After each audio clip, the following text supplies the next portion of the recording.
Okay, so you're not an electrician. No. You're not an HVAC tech. No. You're not a plumber. No. What are you? I'm an international business strategist that specializes in media, branding, and marketing. Tradesmen built America. Not policymakers or desk jockeys, but hardworking, blue-collared men and women. Join me, Roger Wakefield, on conversations with some of the nation's most successful skilled laborers. This is the Trade Talks. Do you ever work with plumbers, electricians, or HVAC techs or anything like that? I do. I have off and on for a couple of decades, actually. Okay. Branding, media, and marketing. Now, me, growing a plumbing company, then shifting over and growing on social media, doing the things that I do, those are all very important. And it doesn't take just one of them. Some companies just like, the first thing out of the door, they're like, man, I need a logo. Yep. Probably not the smartest thing to do because number one, most companies, they try to build on their name. Then it's hard to sell that company to anybody who doesn't have that same name. Right. Because then they want to change it. I remember I used to work at Beverly's Plumbing in Austin. Beverly sold the company years ago. Beverly wasn't even around anymore. Kenny, the guy that ran it, kept wanting to change it to Kenny's Plumbing, but he knew that Beverly's Plumbing is what people called. Right. So when it comes to branding, media, and marketing, for a plumbing company, electrical company, and HVAC company, because those are probably the three biggest trades that spend the most in advertising, where do they start? Well, you brought up a really good point. A lot of people don't realize that the logo is actually the last thing that you focus on, because you can't focus on what goes into a logo unless you understand the true branding behind the colors, the design, the layout, all the different pieces. So when you're trying to get people to like, know, and trust you and buy from you, become your customer, you have to actually focus on and really know your target audience. And the only way to do that is if you back up and actually understand what needs to go into the logo so that you know who you're actually targeting. So when a lot of people start with the logo, they don't understand it's not about your favorite color. It's not about what you've done and everything that represents you say the that, last but 10 you years. wear pink almost all the time. And it's not my favorite color. Interesting. It's not my favorite color. So when I did a branding analysis years and years ago, and I honed in on my target audience, my mission, what it was that I was trying to accomplish, it actually was fuchsias and magentas that actually surfaced that represented not only who I am at a branding essence level, but who it is that I'm targeting. So pink is actually not my favorite color. It's the colors that reach my target audience. Very interesting. Now, you said know, like, and trust. I've tweaked that. I tell people all the time, people buy from people they know, love, trust, and they're connected to. And I say love because like's okay. You can like the carpet. But love is more of a relationship. Love is more of a feeling. And with what I do on social media, I've realized the more people I'm in front of, the more people that I build those relationships, the more I sell because they know me, they love me, they trust me, and I'm connected to them because I do it through social media. So what's first then? Branding, marketing, media? Not the brand, not the logo. Let me change that. Not the logo. If somebody's listening right now and they're either like, my branding, marketing, and media sucks, or they're like, I want to start a company, what's first? What are the thought processes to get where you want to go? Right. Of those three things, first of all, it is very important that all three of those are the foundational elements that are in place, not just one. And most people have strengths and different strengths and weaknesses. So they might understand branding, but not understand, marketing and vice versa. It's really important to understand that all three are needed. That's the first thing, to understand that. But the key piece of that is to understand that marketing gets them in the door. The branding is what keeps them coming back. So when you understand the messaging behind what it is that you do, who you serve, the problem that you solve, all the different aspects that you need to understand, you hone in on your messaging behind that. If your messaging is not in alignment with what it is that you're actually trying to accomplish, your branding actually isn't going to do much, and vice versa if you have a logo and you have bad messaging. So those two things really have to go hand in hand, and that can be a little bit of the tricky piece, because a lot of people ask, well, then which way do I go?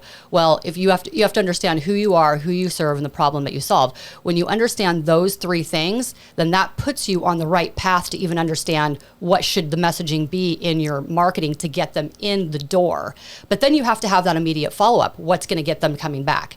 And that's why those two pieces really have to be developed kind of almost simultaneously. Okay. A plumber out in the field right now who's thinking about opening his own business. And I say plumber, but I mean plumber, electrician, HVAC tech, landscaper, window cleaner. It really doesn't matter. They may know who they are. Mm-hmm. They may know who they want to serve.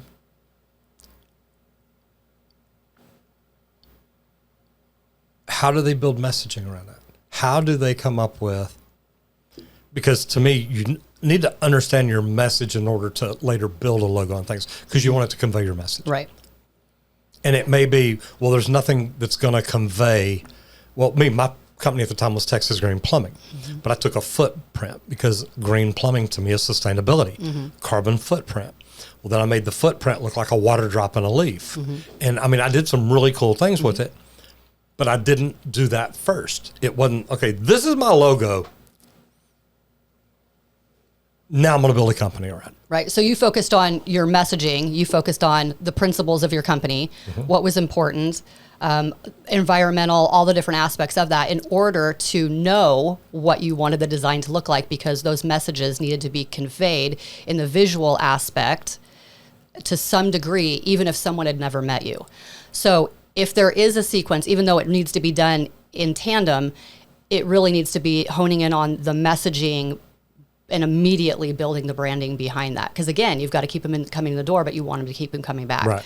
So that's why I say those are very, very closely related. So because you understood who you were, who you serve, the problem that you solved, you understood the essence behind your company and why you were doing what you were doing, that actually helped you to develop the necessary messaging that needed to be then conveyed in those visual aspects.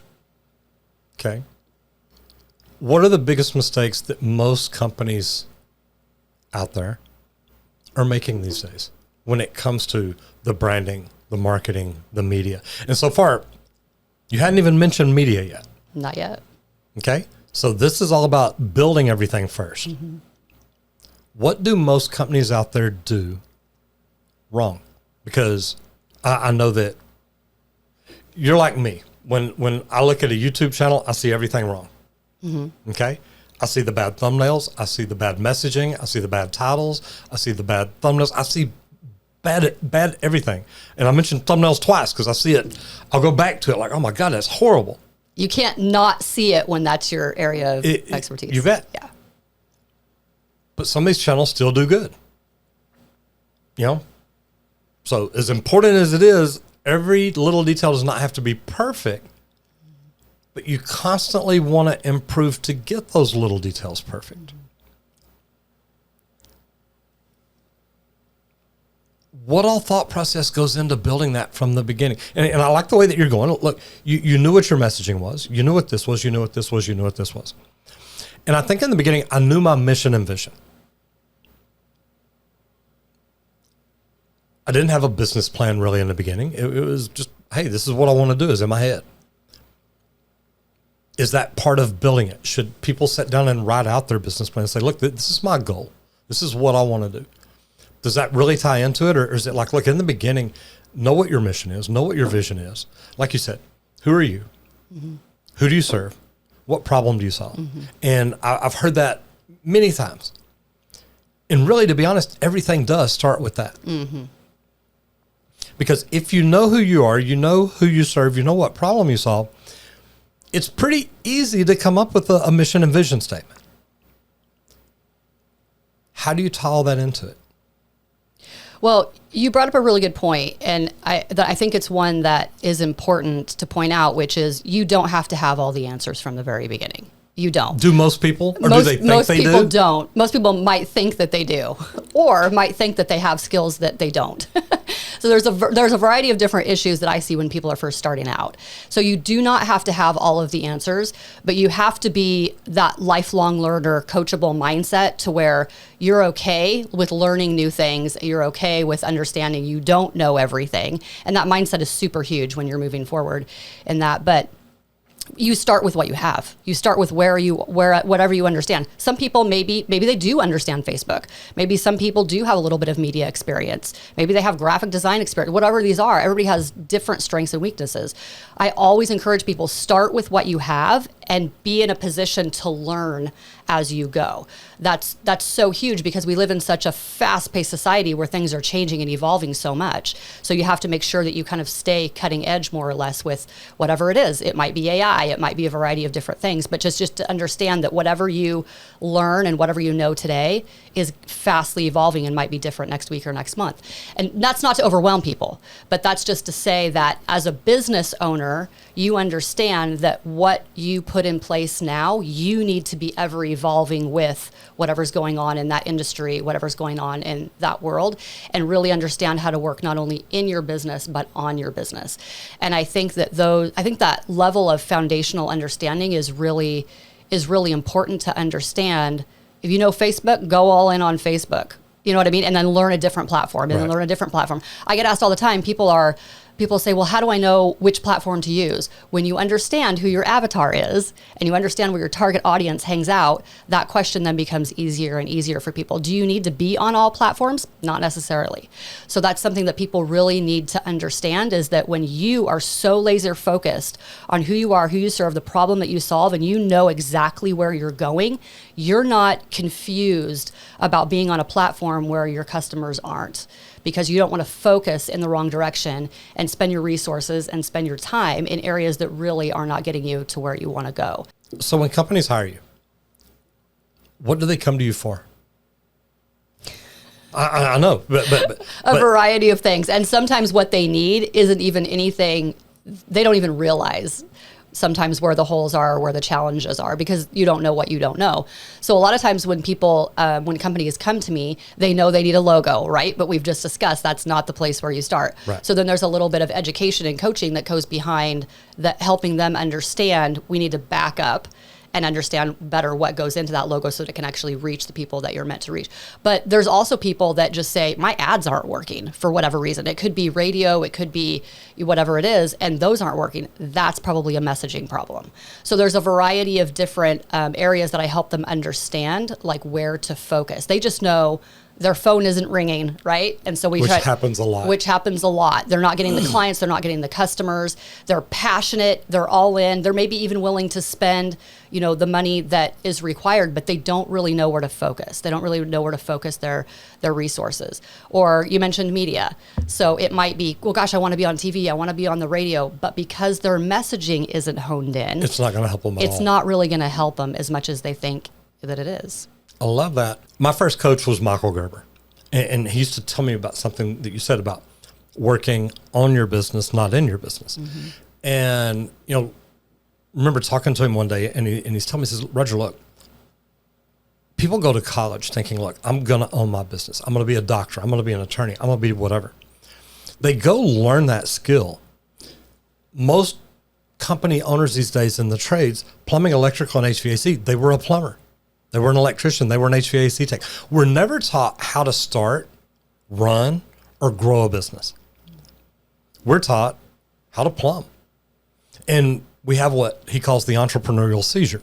We wake up one day, we look at our paycheck, it's like, wow, you know what? I made $2,000 this week. But I made that company $20 million last year. Mm-hmm. Why am I making $200,000 a year? Why am I making $100,000 a year? Why am I making $50,000 a year when I can be making $20 million a year? Now, that's plumber math. Hey, the company made this much money, it should all be mine. It doesn't work that way, and I know that. But still, if you're doing things right, that's $20 million could be $2 million profit. That's real numbers. A lot of people don't know how to run a business, how to start a business. I was with Dan Kennedy at the beginning of the year, and a big thing about that is literally, he walks out on stage, he's talking for a minute, and he says, if you're not doing media, if you're not doing social media, you should be. Mm-hmm. He says, if you're just doing media and you're not doing social media, you're losing half your audience. Mm-hmm. If you're just doing social media, you're not doing media, you're losing half your audience. Mm-hmm. So eventually it does get into the media. Mm-hmm. And media, I call social media and media. It's together. Mm-hmm. But you're right, because the day that I found out about YouTube, I found out about speaking the day before. And it was all about your message, and what is your message, and how do you convey your message, and how do you do this, and how do you do this. At that time, when I left that conference, I decided I'm going all in on YouTube. I'm going to learn how to do YouTube. And years later, learned speaking. I wonder if I had done the speaker training then, would my message have been better in the beginning to convert more, to grow faster, to do bigger, stronger, prettier things? Or did I grow on YouTube because my message wasn't there? It was unrehearsed, is raw, is me being honest. Or is there a happy medium to tie it in? You've still got to tell your stories. Mm-hmm. That's what people are going to connect with. Right. But I love what you're talking about building your messaging. Know what your message is first. That way when people come up to you at a networking event and you've got on a plumbing shirt. You know, me, I was always, people come like, oh my God, you're a plumber. I don't know, really, I'm a drug dealer. I just wear the shirt because it keeps the police away. And, you know, people start laughing. Right. And they'd be like, no, okay, really, I'm a plumber. I'm joking. And then I talk to them. But Lori, they'd come up to me 6 months later and say, oh my God, you're the drug dealer. It's like, no, I'm not. I really am. I'm a plumber. Don't say that. But it's funny because I could just relax and be me. And they could too. You bet. Mm-hmm. But had my messaging been better, I may have grown my plumbing company even faster. Well, that's always the proverbial question, really, with anything. If I would have started 10 years ago, you bet. What if? And that's when I always say, start with wherever you are and what you have, because it's impossible to go backwards to think, well, what if X, Y, and Z, because there's so many different variables in your life and in business and in the world that would have been different 10 years ago, 20 years ago. So you can only go back and make those predictions so far. But the reality is that when you start anywhere at any time point and you learn and you grow and you work through that process, you're gonna get better. It doesn't matter what it is. So would you have been better had you started earlier? Yeah, probably. Would that have affected where you're at now? May or may not, because there's other variables at play that would have been different. Right. So that's what's really tricky about playing that what if game. But the reality is that if you started, you would have learned more, certainly. Could that have made a difference? Possibly, but not necessarily. And that's the tricky thing about trying to go backwards into your mind in that way. So you have to be really careful, because that can actually play tricks with your mind into, oh, well, it's too late to start. Or I'm too old to do this, or I mean, these are things that you can get caught in a mindset trap issue. Whereas you can't go backwards. You can only move forward from where you are right now today and continue learning. Okay, take just a second. Tell everybody who you are, what you do, and how they can get in touch with you if they needed help with branding, marketing, media, any of it. I'm Lori McNeil. I'm an international business strategist that focuses on branding, media, and marketing. And yes, I do travel the globe, and I love helping businesses get from wherever they are to wherever it is that they want to be. And you can reach me at lorimcneil.com. Can people have a rehearsed message, a script, and still be real? You can, but you have to make sure that it doesn't sound robotic or that it doesn't come across robotic, because the human brain will pick up on that relatively quickly. So it's okay to know your messaging inside and out. And you should. And you should. You absolutely should.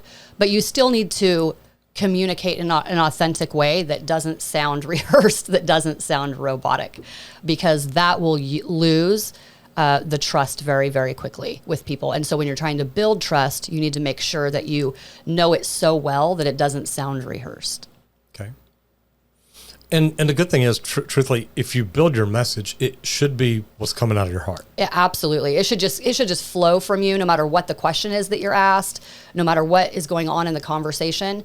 It shouldn't just be a message. It should be truly authentically you and what's in your heart and what it is that you love to do. What causes you to jump out of bed every morning and do what you do. And in that regard, it actually won't end up sounding rehearsed, and really shouldn't be rehearsed if it's just what's in you anyway. I like that.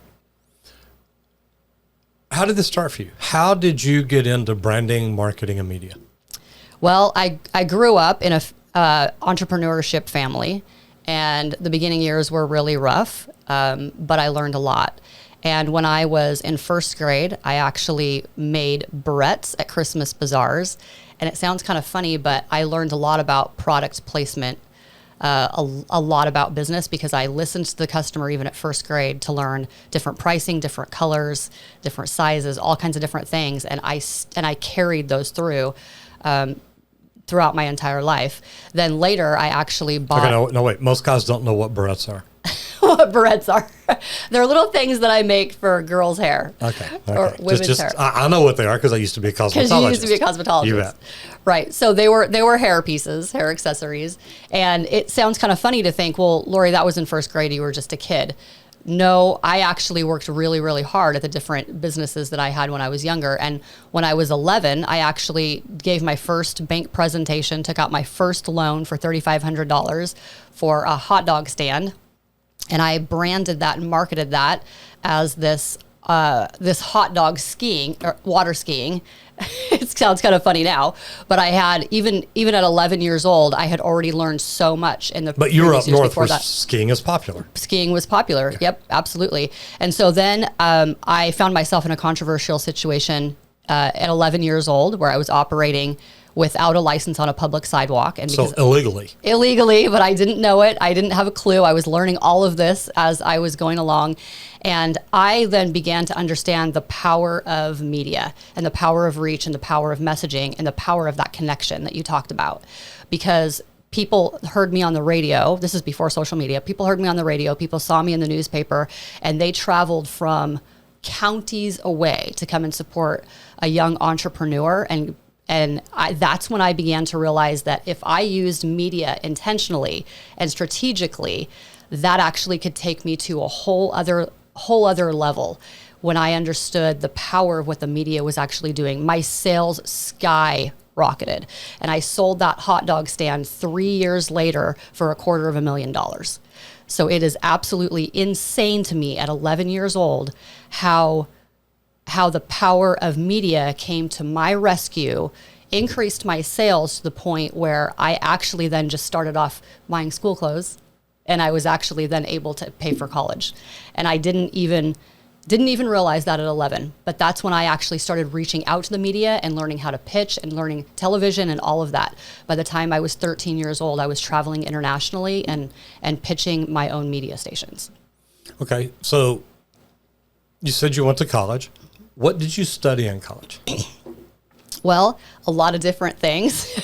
I do have an MBA. I do have a master's in ed. I do have a couple of doctorates. I do have 3 different bachelors. So why aren't you Dr. Lori?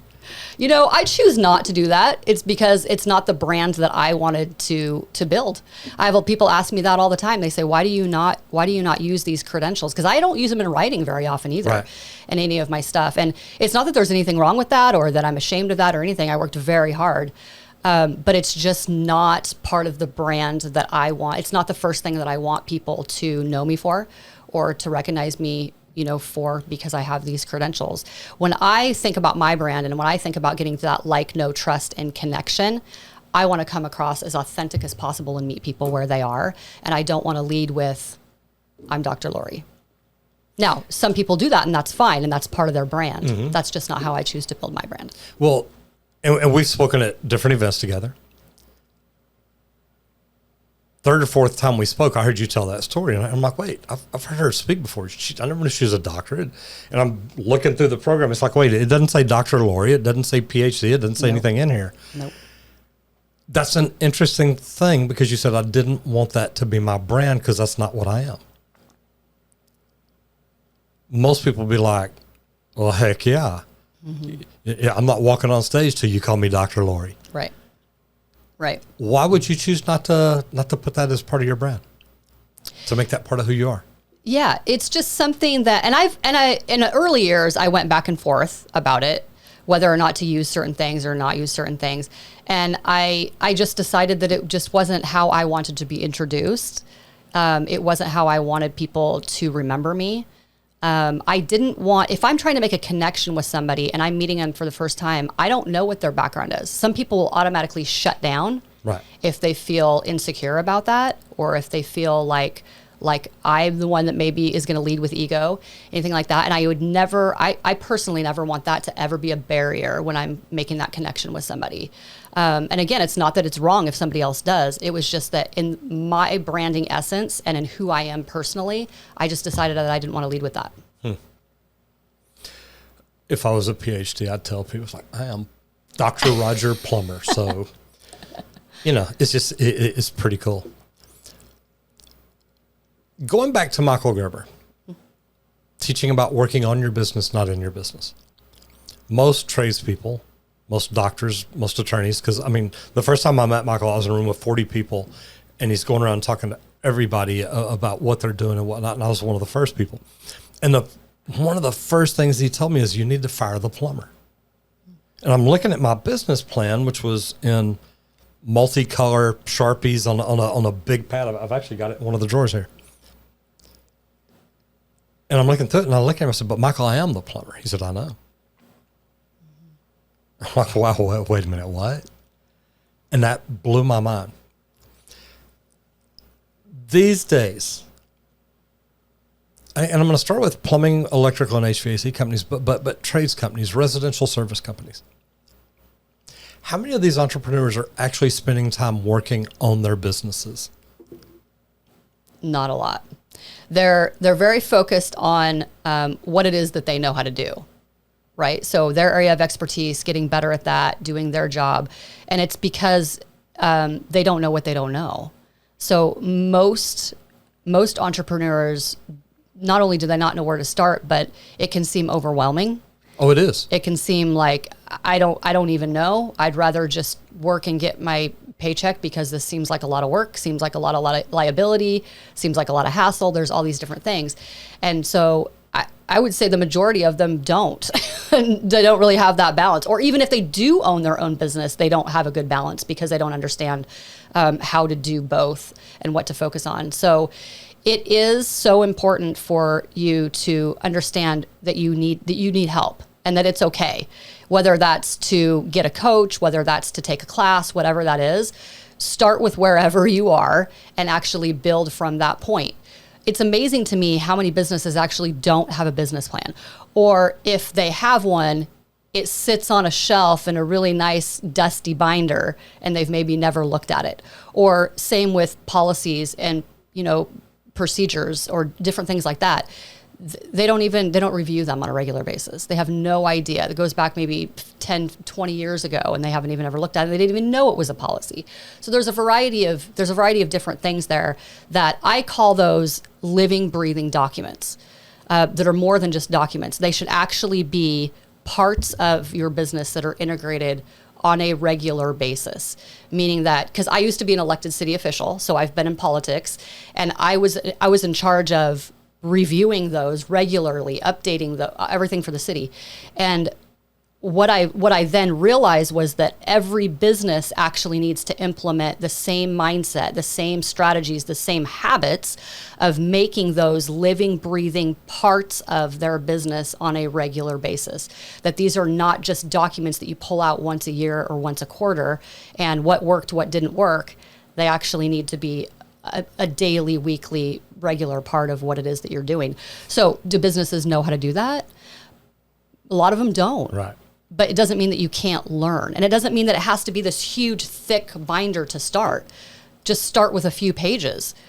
Start with a few things where what's your mission statement, what's your value statement, what's your value proposition, all those different things. And then you build from there and you learn as you go. Very similar than it would be with anything, with branding, media, marketing, starting with one platform, all those different things. You have to actually just start with something. Do you need all those documents to start? Not necessarily, but here's what happens. When you take that next step, it then becomes what I call the flashlight in the dark, which means you're not expected to know exactly what's in front of you if you're in the dark.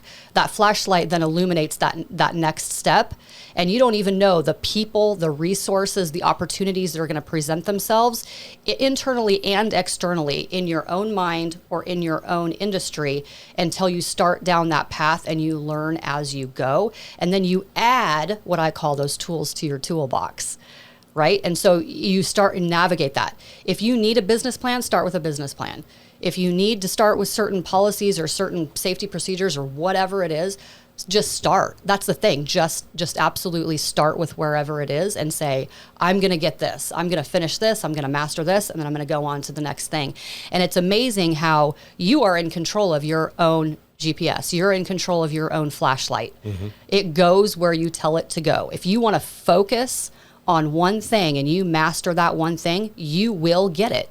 And you will be a different person for pushing yourself through that process to where the next challenge or the next task is actually easier and goes faster and faster. Okay. Do you scuba dive? I don't. Okay. When you night dive, it's dark. Mm-hmm. I mean, you may be able to see the moon up there, but it's not like it lights up. I can imagine. The ocean or anything. Right.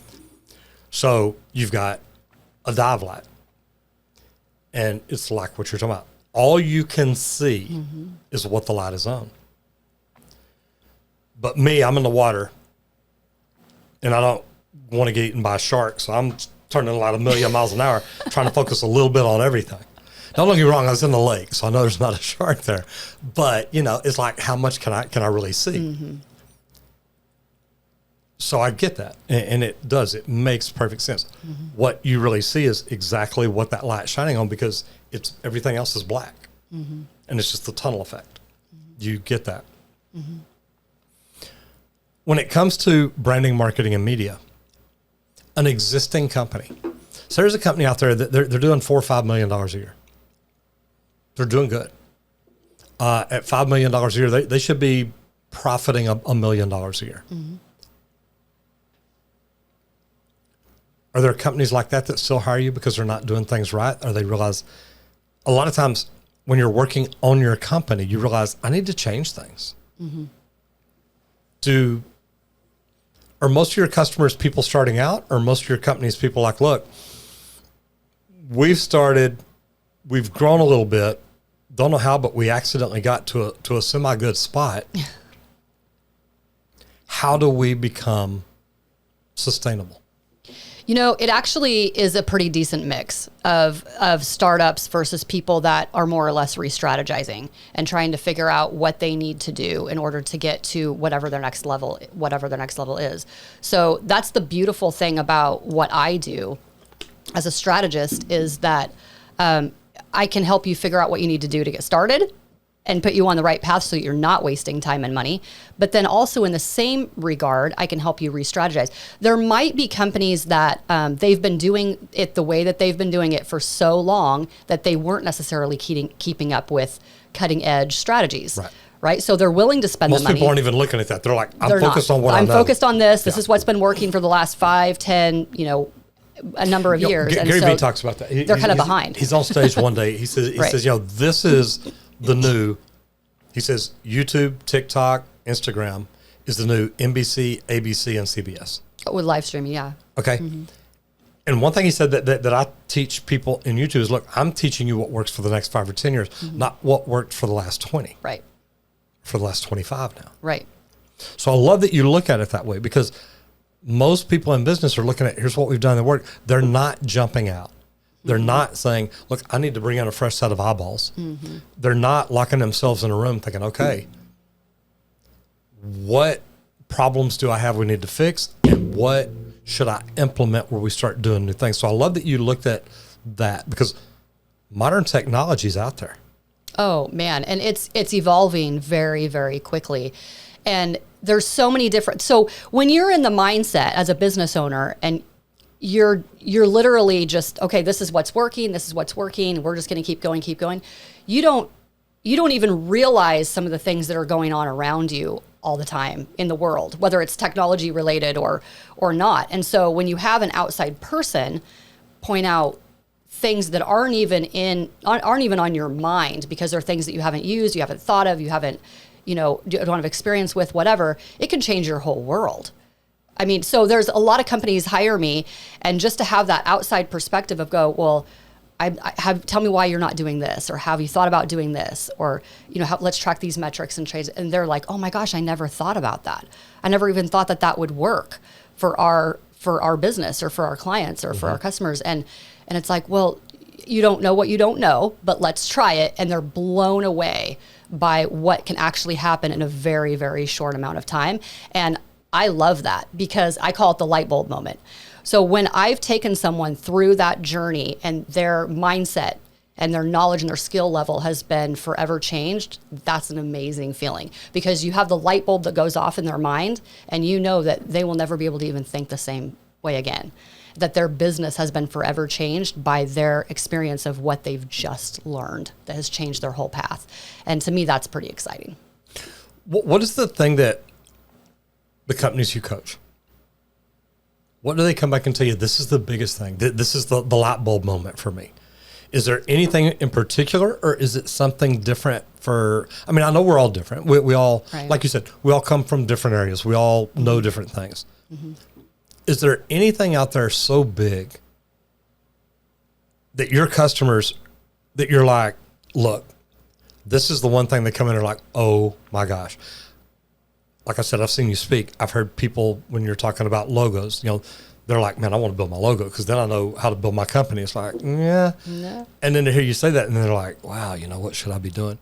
What's the big thing that companies come away and are like, look, this really changed my life? That's such a big question because there's so many different things, like you said, depending on the business. Mm-hmm. But I would say there's messaging, but that is in tandem with some of the visual aspects. And the reason that's so important is because you need to portray who you are, who you serve, and the problem that you solve in your visual aspects and in your messaging, even if they've never met you.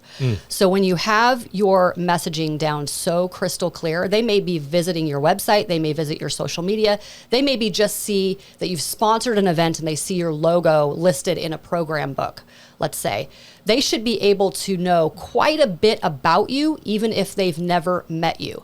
And that is so important. So when you have your messaging down so clear, whether it's in text format or in visual identifier, what I call identifier markers, then you've already started to reach that emotional connection that you need to make so that they take the next step, which is contact you, opt in some way. They've taken that next step. That emotional connection is so important. And when you don't have that in your messaging and in some of your branding and marketing materials, even though they have no idea what your face looks like, they've never met you, they've maybe never heard your name, that is powerful. And that's where it doesn't matter whether you're brick and mortar, doesn't matter whether you're online. When entrepreneurs and business owners understand the power of that and how to put those things together, it's a huge, huge game changer. So like when you talked about Texas Green Plumbing, you talked about the footprint, you talked about sustainability, you talked about, there are certain things that people should be able to understand about you and your company, right, even if they've never heard of you. And so those are things that you keep in mind that reach to that emotional connection that you're trying to get to build that relationship. That's where you find alignment. That's where you find your ideal clients and customers, and you're not just chasing after the dollar. You're not hunting, you actually then become the hunted. And that's a very, very big difference. I like the way you put that, the hunted versus the hunter. Mm-hmm. Most business owners are out there searching for customers. Right. When we started doing YouTube, talking about slab leaks, leak detection, whole house water filtration, people were just calling us saying, look, man, we saw your video. I want you. Mm-hmm. One of the neatest things that ever happened to me as a company owner is I went out to a job. It was a tunnel job. And before I left, my CSR told me, she said, look, there's the homeowner wants to meet you. I said, okay. So I get out there, and I didn't just walk up the door and say, hey, I'm Roger. My guys were already there working. So I went around and climbed down in the hole and looked at what they were doing. Well, when I climbed out, the homeowner was there.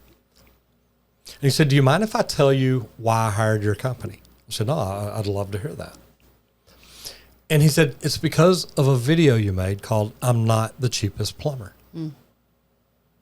He said, I wanted the cheapest plumber to do this. I didn't want to spend a lot of extra money. But Roger, you talked about how you use the best product. You have the best people. Mm-hmm. You do it the right way. He said, and I started watching this and I realized I don't want the cheapest plumber. I want the best plumber. Mm-hmm. He said, and that's why we called you. And a lot of people are afraid to make that video. I don't ever want to make a video saying I'm not the cheapest. But if you're competing on price, you're not really competing. Mm-mm. When you start competing on value, hey, I do this better than anybody else does. I do this, I do this, I do this, and this is why we do it. People will hunt for you. You know, the other thing that happens with that, it's the psychology of pricing. And if people, if they know that you're the cheapest, they will want to negotiate with you more because they will view you as more desperate than if you can prove to them the value in what you bring. The conversation completely changes and is different. Now, there's different things to negotiate. Sure, there's different conversations. The conversation, I promise you, will be very, very different than if they see and understand the value than if they think that they can basically dicker with you on the price. Wow. Big difference. Good. So you said that you had a job, that you were working for a city. Mm-hmm. So you didn't just go from hot dog stand to another business to another business to another business. No, I have a very diverse background, actually. So what all kind of jobs did Lori McNeil do? Oh, man. Well, after I was... after my hot dog stand, after my barrette business, I actually used to make, so one of my other kind of kid stories was that I actually used to make sports bracelets for local teams. I had my best friend and I used to make bracelets. So that was another kind of young entrepreneur business that I had. And then I actually used to be a housekeeper. When I was first starting out, that was one of my first jobs. I used to be a housekeeper. I used to work at a gift shop. I used to work at a coffee shop. Man, my background's almost like yours. Like I've done so many different things, but that's what makes what I do now so powerful and so cool is that there's a variety of different industries and different types of businesses that I actually have experience in working in managing, or in owning. So I've owned several different restaurants. So many different things. College professor. I'm a retired college professor. I actually design MBA programs that are still being used across the globe today.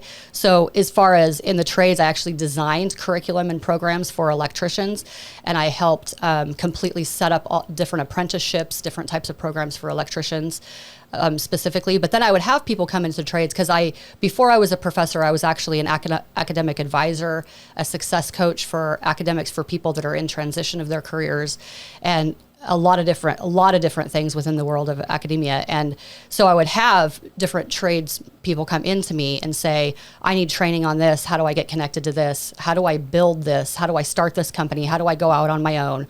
How do I do this? And so I then actually worked with a lot of different tradespeople and actually helping them build not only themselves as their career, but actually help them either get connected to a different company or helped their training or help develop their training.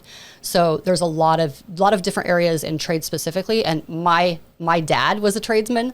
And so I have that experience kind of from a different perspective. And then one of my brothers actually is currently in the trades as well, doing all kinds of different things. So he's not just trained in one area, he's trained in like 3 or 4 different areas. So I've experienced it in kind of a variety of different ways, both personally and professionally. And here lately, you've tried to become a tradesman. I did change my own shower head I know, for the you first messaged time. me and it's like, there you go.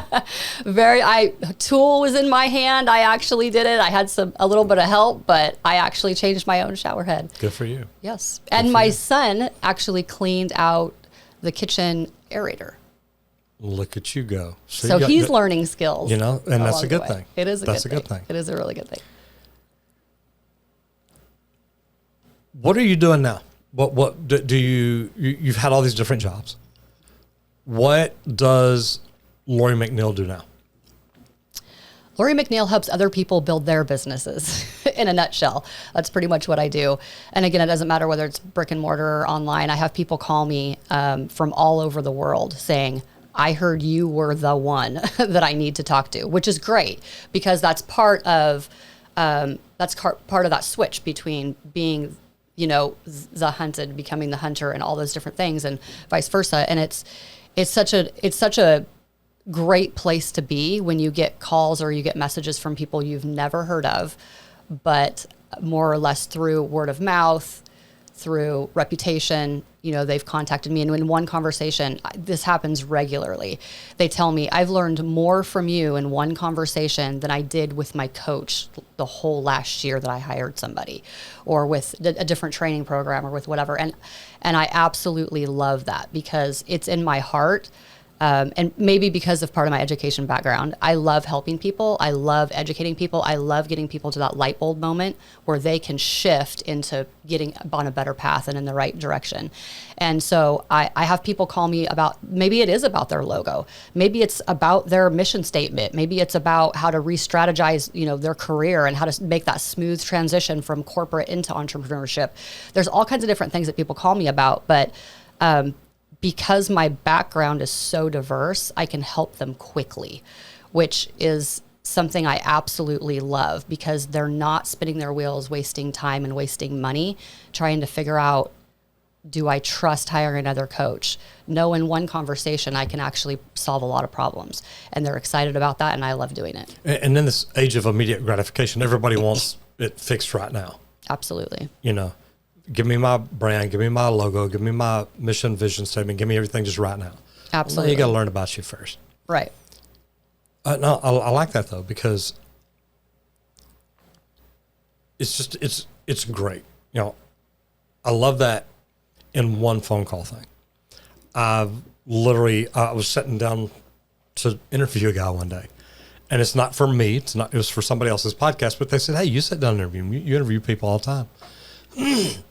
And I'm looking at the guy, and the camera's right over here, and I'm right here next to him. And every time I ask him a question, he's like looking at the camera. But then when he started answering it, he would turn his head and look like down in the corner of the room, and just start talking.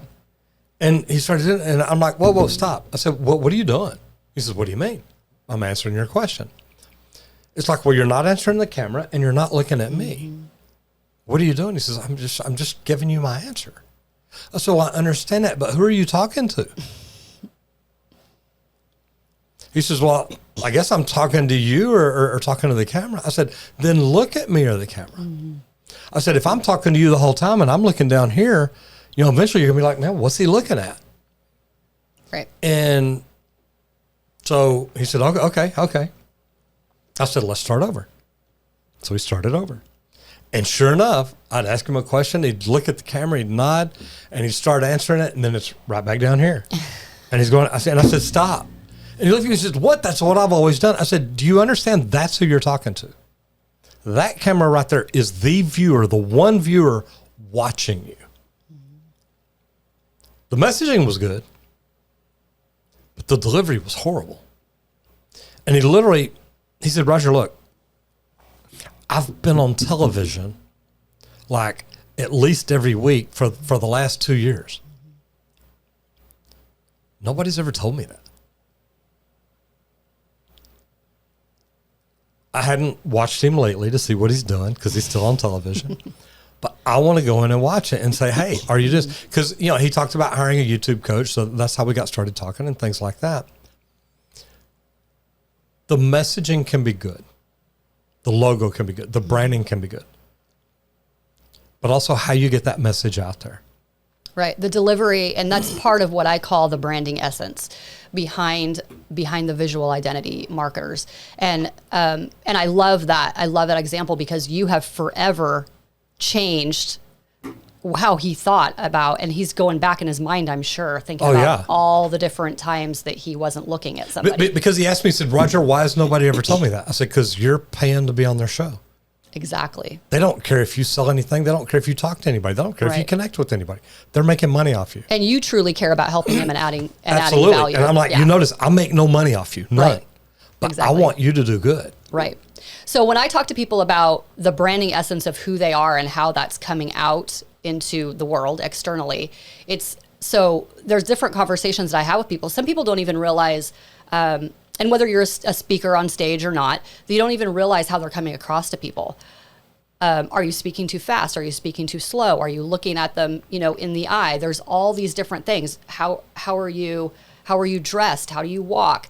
All of those things communicate whether or not they think that they're even going to trust you, whether or not you're confident, whether or not the interaction is even going to be good or bad before one word is even spoken. Mm-hmm. So you have to pay attention to all of those things that are within the branding essence, because it's amazing to me, and I'm continually reminded of who's watching even when you don't know they're watching. And this can be on social media, or this can actually be in person. But there are people actually watching you and you don't even know it. I can't tell you how many people will contact me saying, I've been watching you on social media for 2 years.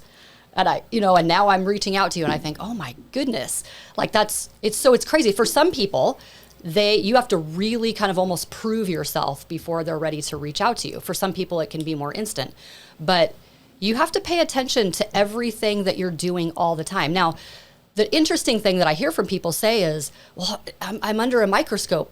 Well, when you own a business and you're putting yourself out there, you have to be under it. You're under a microscope. Yeah. Like, that's part of the job. That's part of what you're doing. That's part of building. You can't just say, I'm going to be authentic over here, but I'm not going to be authentic over here in this part of my life. Because really, that's a lack of integrity. Mm-hmm. You're out of integrity when you're not the same person. And that's what people need to really realize, is that you're not just on the clock and off the clock.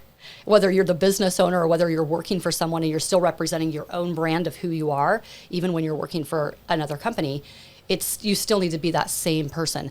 So when an outside person can come forward and say, have you noticed that you do this?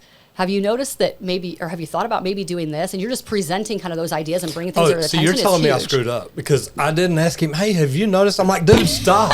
Quit doing that. But you brought it to his attention. Oh, I did. You brought it to his attention in your own way, in your own branding essence of who you are. If you study PCM, that's my promoter attitude. It's the way I converse. It is what it is. I speak in a directive tone. And I say things like that. But know your audience. That's the other thing. Bet. Know your audience, and you know how to adjust. And he handled it. He didn't get upset and get up and walk off. Said, "You're going to tell me what to do." Absolutely. He's like, "Dude, you're trying to help me." I said, "I know." Yep. Absolutely. And I love that. But that is actually an important point, is that what is your EQ? Basically, and how in tune are you with the people around you? Emotional intelligence. Emotional quotient. Yep. And so how are you as a leader adjusting and aware of the people that you're talking to and talking with, so that you can reach that emotional connection that you need to reach in order to build that relationship, in order to basically, I don't want to say convert, but really convert them to a client or a sale. Okay, so two of my favorite things. The book Think and Grow Rich, mm-hmm. and then Zig Ziglar. Mm-hmm. 2 or 3 weeks ago, I got to coach the Zig Ziglar coaches. What I've got to do has been life-changing. I mean, I've been put in places that you get to see the changes you make in the world. You get to see the people that are actually, wow, that was amazing. So cool.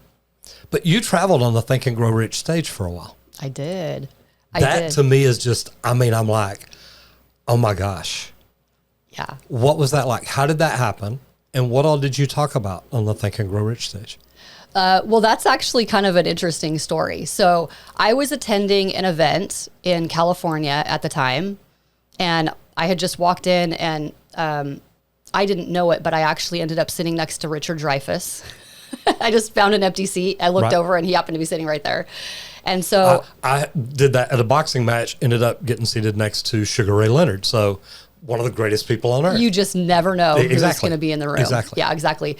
So I sat down and I was listening to the speaker, and there was this woman behind me that at the break, I didn't know her. She came running up to me and she goes, "I've been watching you and I have to meet you."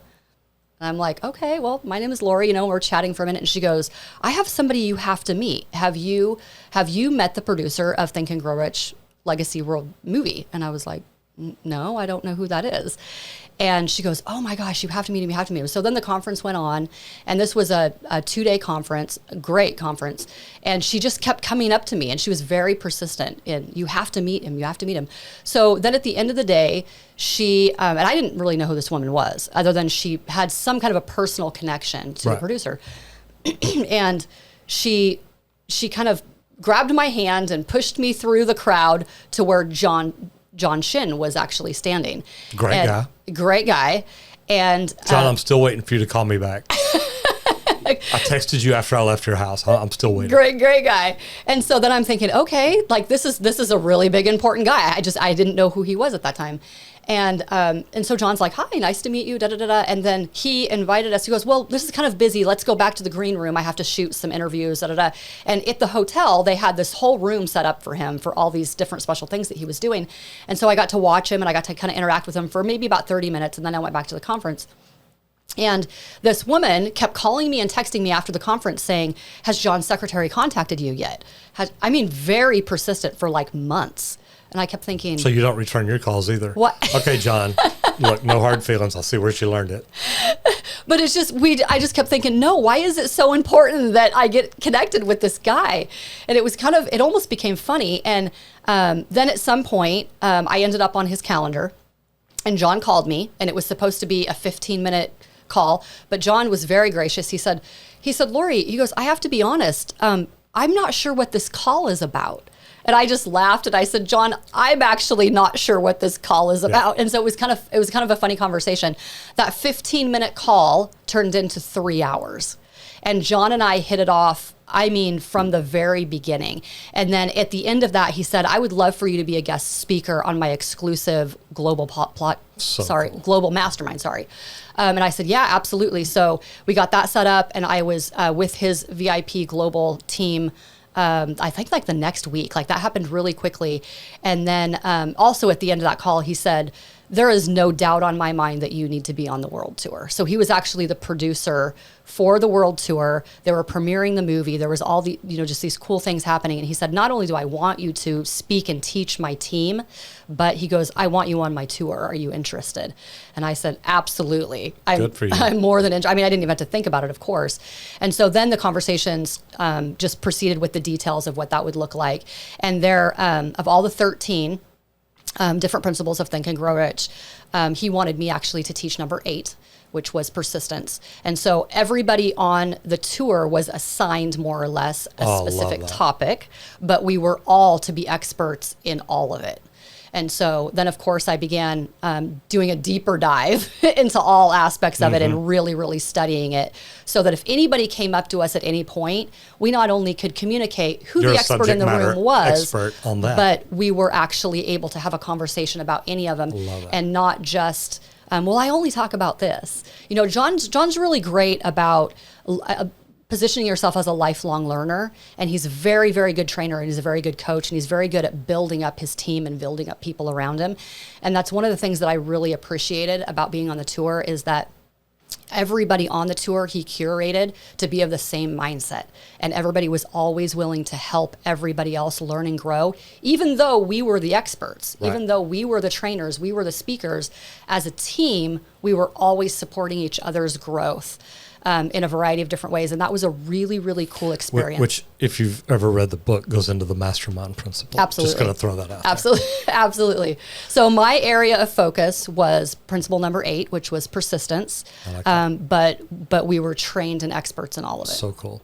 And then since then, I've actually taught many other Think and Grow Rich workshops and seminars and different events, both virtual and live. So that was an amazing experience that has actually snowballed into a whole bunch of other opportunities as well. Well, when I met John, loved him, thought he's the coolest guy, great stuff.